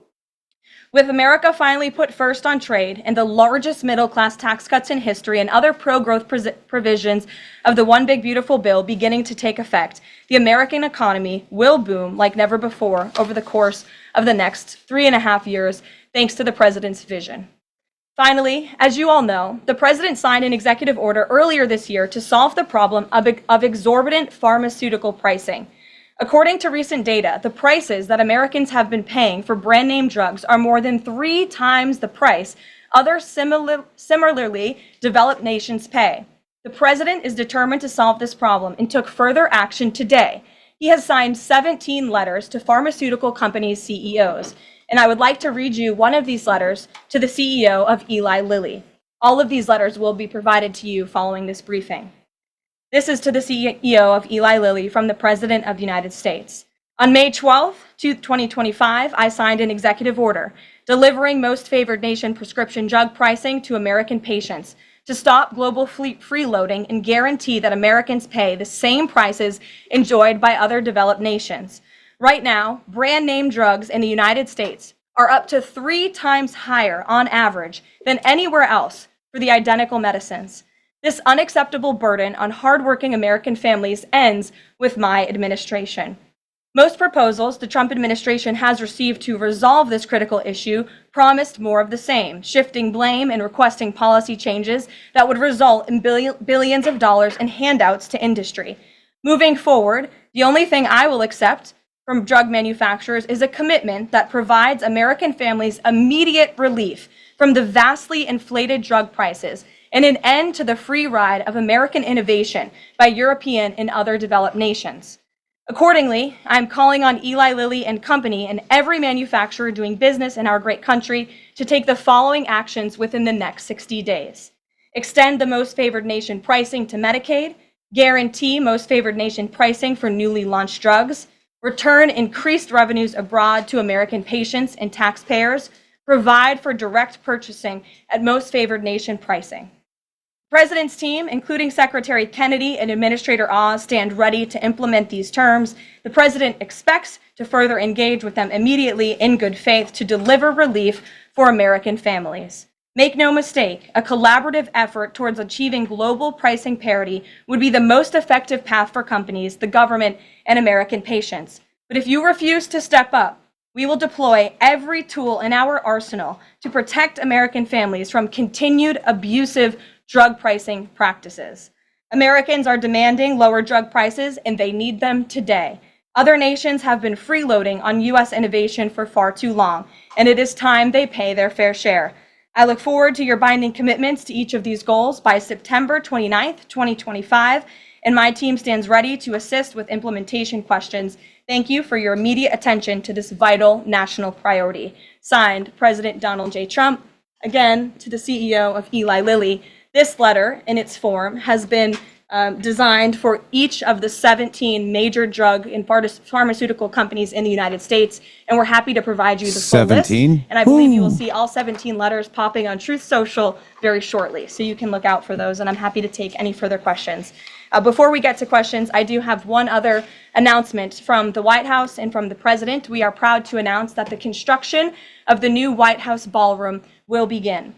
For 150 years, presidents, administrations, and White House staff have longed for a large event space on the White House complex that can hold substantially more guests than currently allowed. President Trump has expressed his commitment to solving this problem on behalf of future administrations and the American people. The White House is one of the most beautiful and historic buildings in the world. Yet the White House is currently unable to host major functions, honoring world leaders in other countries without having to install a large and unsightly tent approximately 100 yards away from the main building's entrance. The White House State Ballroom will be a much-needed and exquisite addition of approximately 90,000 total square feet of innately designed and carefully crafted space with a seated capacity of 650 people, which is a significant increase from the 200-person seated capacity in the East Room of the White House. In recent weeks, President Trump has held several meetings with members of the White House staff, the National Park Service, the White House Military Office, and the United States Secret Service to discuss design features and planning.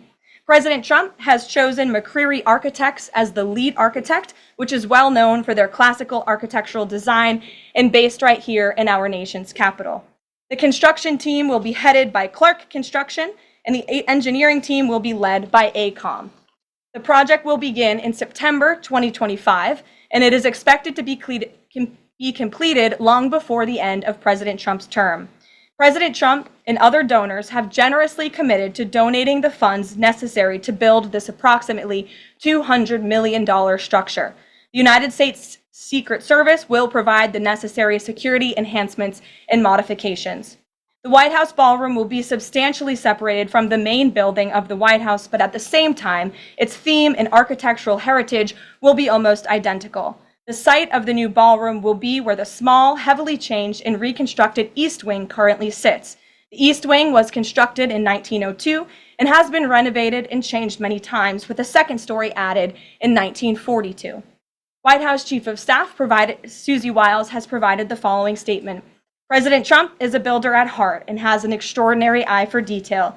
The President and the Trump White House are fully committed to working with the appropriate organizations to preserve the special history of the White House while building a beautiful ballroom that can be enjoyed by future administrations and generations of Americans to come.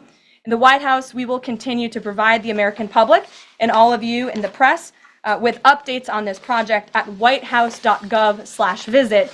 And if you go there shortly, you will be able to see renderings and visuals of what this ballroom will look like, both the exterior and the interior. I have provided some photos for all of you in the room today. This is the interior of the ballroom space. It's quite beautiful. And then this is the exterior of the ballroom space. As you can see, it will come off of the executive mansion as it sits today, and the East Wing will be modernized and renovated. We're happy to answer any further questions on that, Jennifer. Since you're so eager, I will go to you, but first, as always, I want to start with our new media seat, Ben Weingarten. Why don't you go ahead, Ben? Thank you. In light of the release, the declassification of the annex to the Durham report today, beyond any potential prosecutions, the outcomes of which will likely be uncertain, what does the president believe justice for Russiagate ought to entail? Might it include restitution for those whose lives were upended as a consequence of Russiagate, and perhaps a major reorganization of the national security apparatus? Well, I think a major organization of the national security apparatus, at least here at the White House within the National Security Council, has indeed taken place, and the president entrusts his current CIA director, John Ratcliffe, and our ODNI director, Tulsi Gabbard, to make the necessary changes to ensure classified intelligence, especially that could implement or hurt the national security of our country, does not make its way into the hands of irresponsible actors who want to politicize that intelligence for their own end. Since you brought up the declassification report that was put out by Senator Grassley today, I'm glad you brought it up, because this should be a story every outlet in this room should be covering. This is further evidence that Hillary Clinton approved the Russia hoax against President Trump. Her campaign financed it. Again, she approved it. And the FBI and the CIA were both weaponized to, as our director of CIA has said, accelerate this hoax against then candidate and former President Trump. To answer the heart of your question, the president wants to see justice served, and he trusts the Attorney General and the Department of Justice to implement that justice and hold these people accountable. One more question briefly, if I may, on a totally different topic. There's been legislation reintroduced in the House and Senate on designating the Muslim Brotherhood as a terrorist organization. The Muslim Brotherhood is considered by many to be the fountainhead of Sunni Islamic supremacism, from which Hamas and other groups have spawned, with a nexus to domestic organizations as well. Does the president support designating the Muslim Brotherhood as a terrorist organization?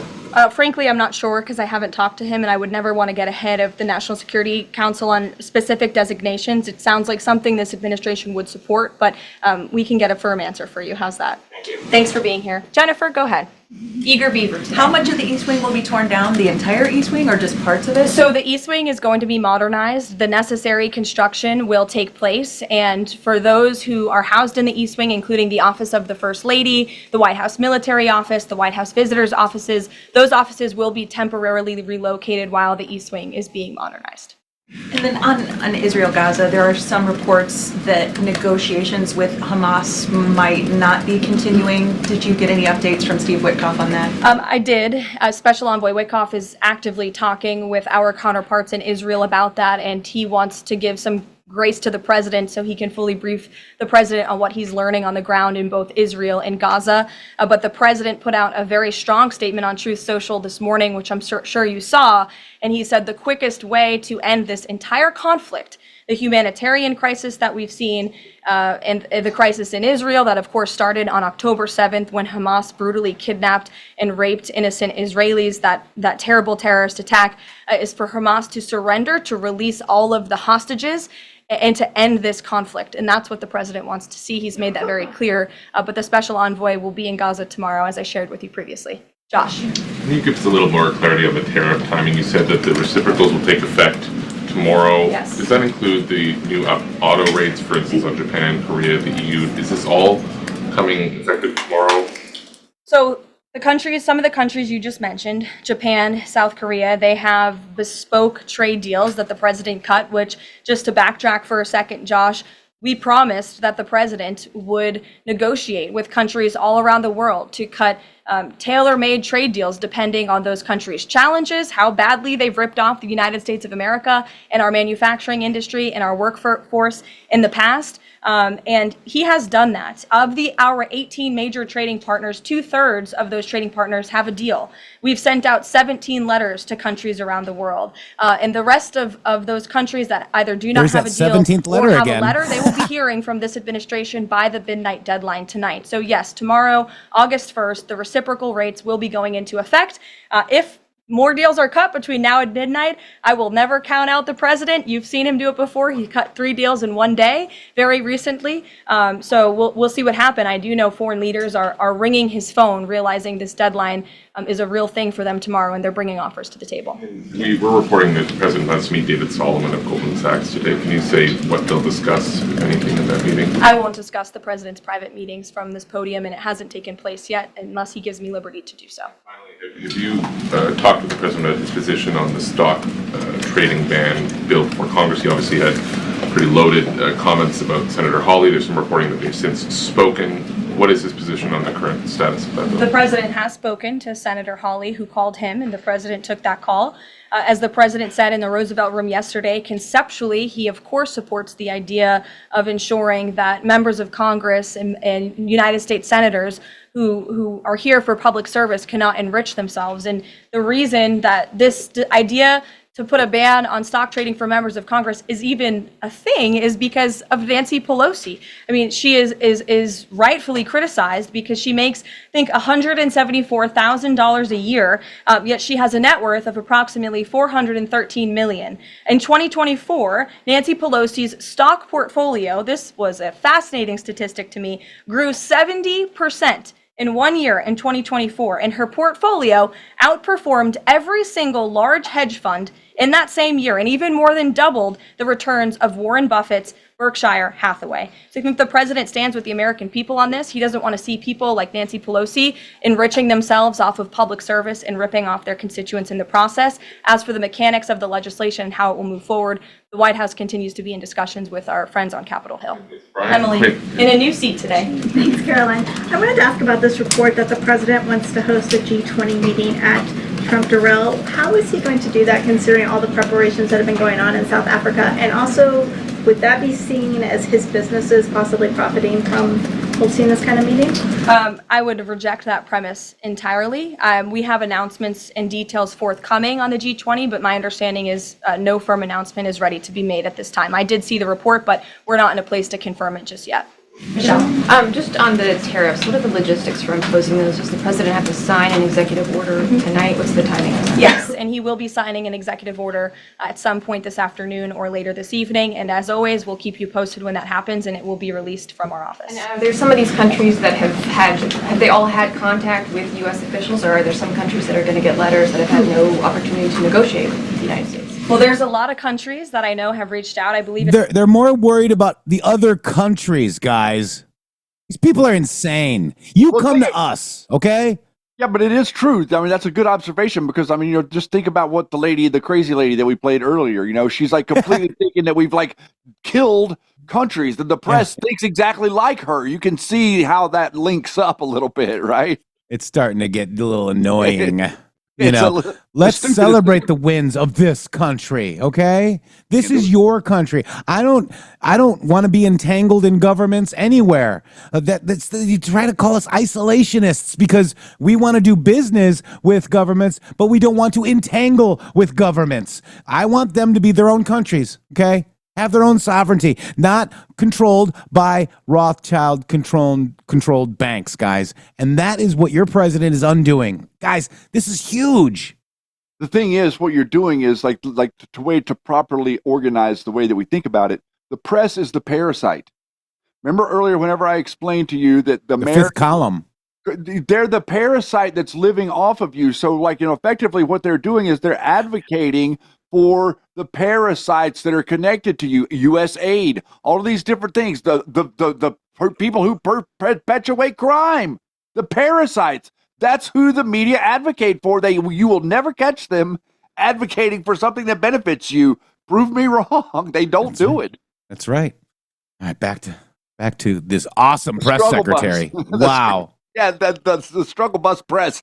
And she is amazing, guys. She slaps these people. I love it. Yeah. Check the link that I dropped here in Zoom, Jeff. It's upwards of 200 countries around the world have reached out to the trade and tariff team.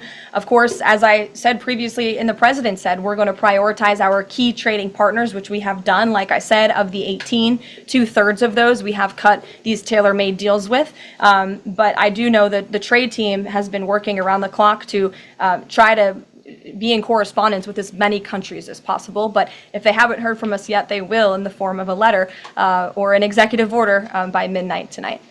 We'll go to the back. Sure, go ahead. In the back left. Thank you. Amanda, yes. Thank you very much. I have a talk ask about the U.S. Amanda, you can go on. U.S. and South Korea tariff negotiations. At the tariff negotiation between South Korea and the United States concluded yesterday. President Trump stated on his SNS, Truth Social, that he would announce the specific details of the investment in the United States at the South Korea United States Summit in 2 weeks. My question is this tariff negotiation a final agreement or is further negotiation necessary? Well, yes, as you know, the president met with representatives of the Republic of South Korea here at the White House yesterday, and they did, in fact, reach a deal. And South Korea will pay a 15% tariff rate, including 15% on autos, while providing historic market access to American goods like autos and rice. Korea will purchase $100 billion in American energy by 2028. And the centerpiece of this deal is that South Korea has agreed to invest $350 billion at the president's direction to revitalize American industry. 90% of those profits will go to the United States government to help pay down our debt and for other matters at the president's choosing. So it was a very successful meeting yesterday. When is set up the further U.S.-South Korea summit day? I'll get you something on that. I don't have it at my fingertips. Okay, Amanda. Thank you, Caroline. There are a number of congressional Republicans who have raised the alarm about the fact that roughly 80% of pharmaceuticals are either manufactured or their precursors are manufactured in either China or India. There are some pieces of legislation, some recommendations, which include either onshoring, nearshoring, or friendshoring, those components of that. Do you know if the president intends to throw the weight of the executive behind that? I don't have any updates for you at this time. I do have an update on our EU trade deal. I stand corrected. It's not $60 billion in investments. It's $600 billion in investments. I want to make that very clear. And I personally watched the president behind closed doors with the European president in Scotland negotiating this deal. And he got the most juice out of that squeeze that he could. And he was constantly looking out for America's interests. So I just wanted to clarify that one point. Deanna. Thanks, Caroline. For the countries that don't have a deal yet, should we be looking at the April 2nd chart at all? Or is he negotiating and talking about having a set tariff rate, 10%, 20%? Those discussions are taking place with the trade team today. And again, we'll provide further guidance with that executive order once it is signed. And the answer to that question will be in that executive order. Is he looking to provide any more extensions today after his phone call with Mexico? Is there any other conversations like that? I do know that other foreign leaders around the world have reached out, and if the president decides to share the conclusions of those calls with all of you, he will do so himself. But I do want to reiterate what the president said about Mexico. Mexico is still paying tariffs. They're paying a 25% tariff on fentanyl, 25% tariff on cars, a 50% tariff on steel, aluminum, and copper. And additionally, Mexico has agreed to immediately terminate its non-tariff trade barriers, of which there are many. And as the president said, we will continue to talk to Mexico over the next 90 days with the goal of signing a larger trade deal.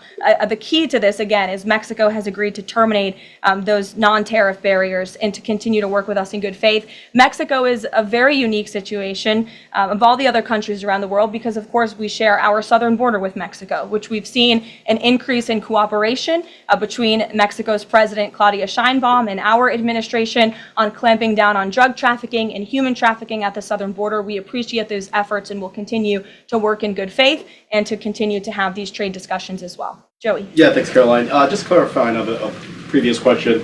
President Trump has indicated he's been looking at either 15% or 20% baseline universal tariff? Has he landed on one of those yet? I won't get ahead of the president on that baseline announcement. And then secondly, what did Treasury Secretary Bassett mean yesterday when he called the new Trump accounts for newborns a, quote, backdoor to privatizing Social Security? Does the administration view this new Trump accounts as a way to, in the long term, perhaps privatize Social Security? What the Secretary of Treasury was saying and what this administration believes is that these Trump newborn accounts, which is an incredibly creative and great provision that was in the One Big Beautiful Bill for newborn babies and families and future generations of Americans, will help supplement, not substitute, Social Security. The Trump administration is wholeheartedly committed to protecting Social Security. The president did it in his first term. He's doing it again in this term. But these newborn accounts are another revenue stream for young people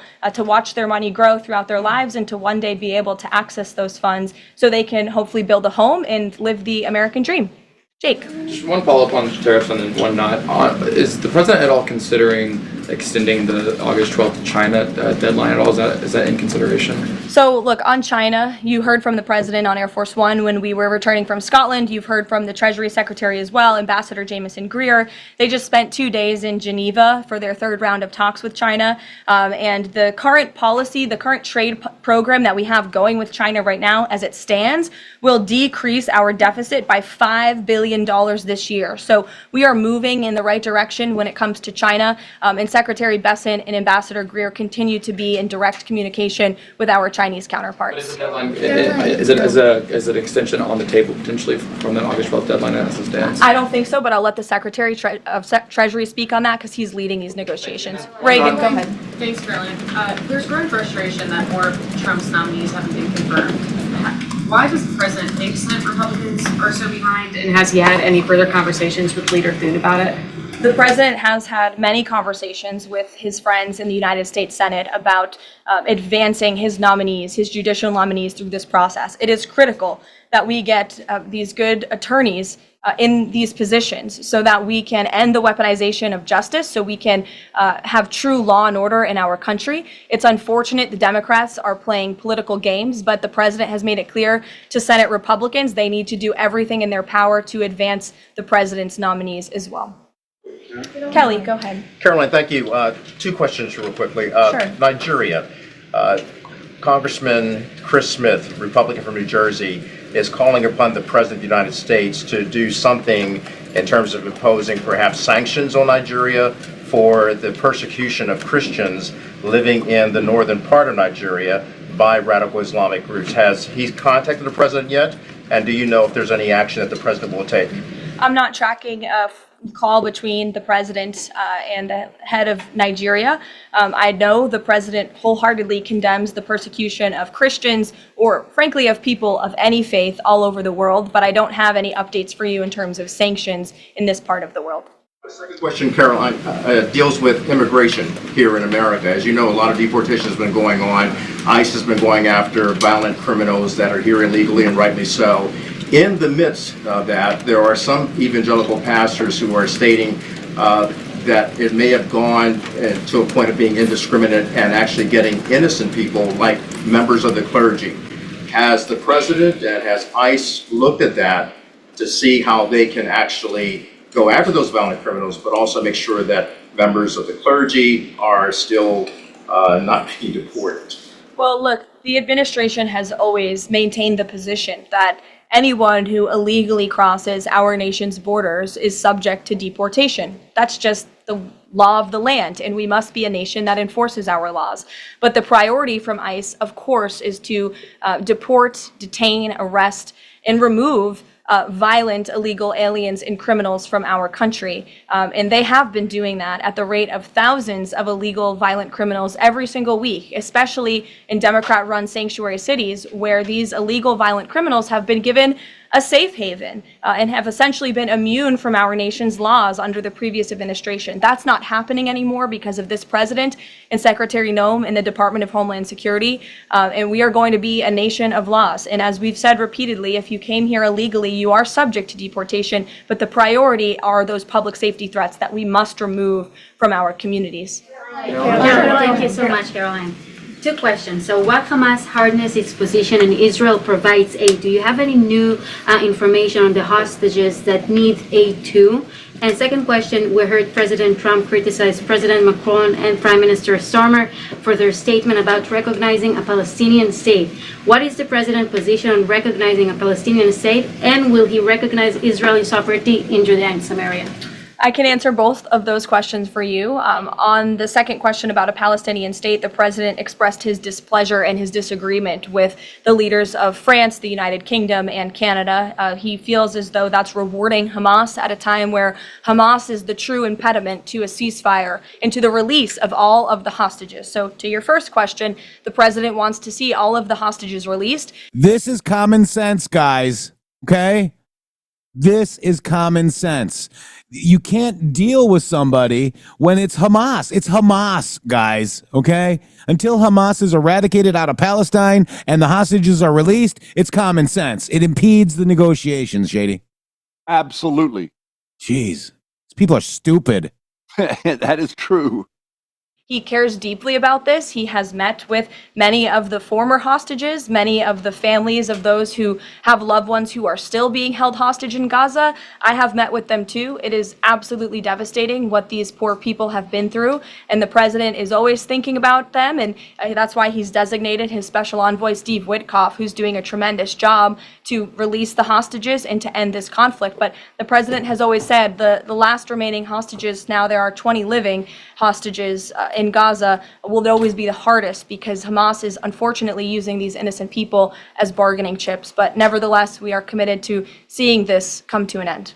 Elizabeth. Thanks, Caroline. Part of the settlement with Brown prohibits it from performing transgender procedures or prescribing hormone puberty blockers, that type of thing. Will eliminating these types of procedures be a priority for the Trump administration in negotiations with other universities? I can tell you that ending the chemical castration of children in our country is a priority of this administration. We've talked to many of these universities about it, but the president has also taken very strong action to cut off the funding for any medical institution in this country that provides those barbaric procedures. The Brown University agreement, since you brought it up, is yet another win to root out anti-Semitic behavior on our nation's college campuses and unlawful racial discrimination. Brown has agreed to no longer allow unlawful racial discrimination in admissions or university programming. They have agreed to provide access to all relevant data and information to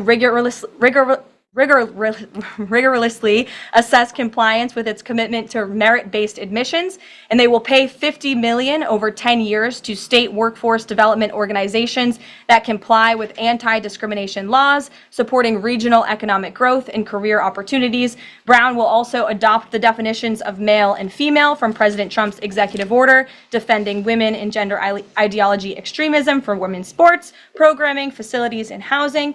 Brown will no longer perform gender reassignment surgeries on minors or prescribe them puberty blockers or cross-sex hormones. And Brown will take steps to improve the campus climate for Jewish students and combat anti-Semitism on their campus. This is yet another huge win for American students and for those who love our country and want to abide by our country's laws. On the topic of defending women from gender ideology extremism and helping women's sports, the president will be signing an executive order at 4 o'clock today with some very famous professional athletes whom I'm sure you all know. And that executive order will be focused on strengthening athletics in our country and making America healthy again. And we are going to re-implement the presidential fitness test in America's schools, which is, I think, something all Americans can get behind. So you'll hear from the president in 2 hours, and we will see you all That's there. awesome. Thank you. Wow, that is Caroline, awesome. Wait. Wow, they didn't mention the Durham report, did they? No, I anticipated that they would not have any curiosity about the Durham report due to the fact that Obama had a scandal-free presidency. You see, Right. You gotta keep that scandal-free presidency intact. And if you were to ask questions about the Durham report, you would be besmirching your God. If one has to tell you that you had a scandal-free presidency, yeah, you may not want to. No new taxes, guys. Or if one has to come out and write a memo on the day of, right before noon of the new presidency administration and say, we did everything by the book. Yeah.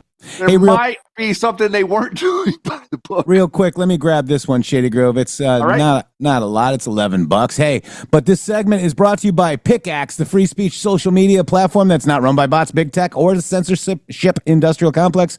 If you're on Rumble, Pickaxe is your next move. Think of it like X and Substack had a baby, but with more freedom and smarter tools. You can post your Rumble videos directly in the feed, and they actually play in the feed with no context. Even better, with their new beta feature, you can connect to your Rumble channel so your videos and live streams auto-post. That's kind of a great feature. Plus, full article creation, paywalls, revenue sharing, ads, and the ability to have your ads on your content with your own promo codes, and you track links so you keep full commission on sales. And yeah, free blue check mark verification so bot and burner accounts don't hijack the conversation. Pickaxe does not manipulate your reach. It amplifies your voice, freedom of speech, and freedom of reach. And freedom of reach, Shady Grove. Wow. Check it out now, pickaxe.com, Pickax.com, and take your voice back. Do it now. Wow, Shady Grove. Wow, man. Thank you guys so much. Thanks, everybody, for being here. We have now come to the conclusion of the 7th month of 2025. Literally just over 6 months into the presidency of Donald J. Trump. And you have never experienced 6 months like that in your entire life, and you're going to have 4 full years of it. So prepare yourselves because we're just now getting good and warmed up. Yep, and in the we love summertime. It's going to get hot in August. It's going to be a hot summer, Shady Grove. Yes, August is going to be really hot for those who committed crimes. And for me, I like to chillax at the beach with some reggae music, and we'll see you tomorrow. Shady Grove, Yeti, thank you. Thank you all for your donations. We are funded by you, so if you want to get some last-minute donations, we'd appreciate it. Shady Grove, see you tomorrow. All right, see you Friday. Woo. Friday. Woo.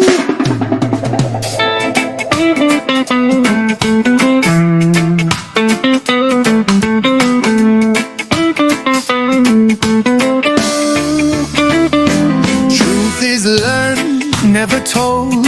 Oh, Jah wisdom rise in the soul. So raw, seek it out, don't wait for here. Rasta know the light so clear. Truth is learned, never told, my friend. Dig it up from start to end. Fire burn, the lies them fold. Truth a lesson, pure like gold. Babylon shot, them full of lies. Sell your tales, them trick and ties. But the heart know what's real inside. Jaja guide, no need for hide. MG music, feel the reggae vibe. Roots and truth, them come alive. No spoon-fed lie, no easy scroll. Truth a journey for free the soul. Truth is learned, never told. Oh, Jah wisdom rise in the soul. So raw, seek it out, don't wait for here. Rasta know the light so clear. Truth is learned, never told, my friend. Dig it up from start to end. Fire burn, the lies them fold. Truth a lesson, pure like gold.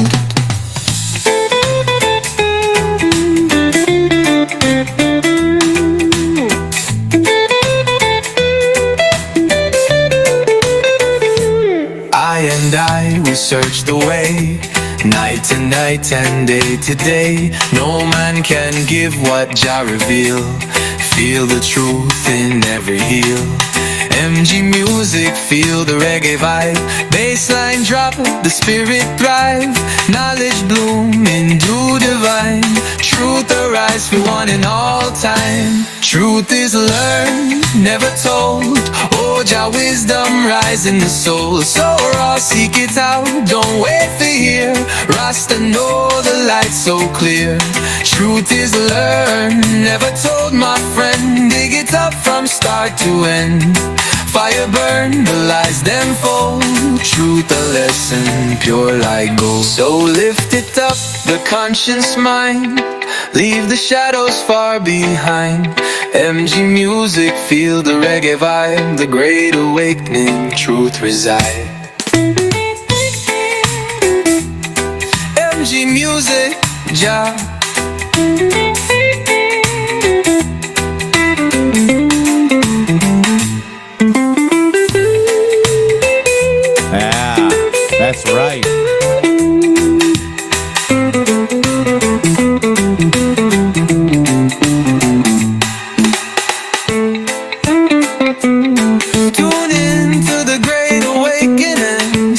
yourself and your country. www.mg.show. Boom.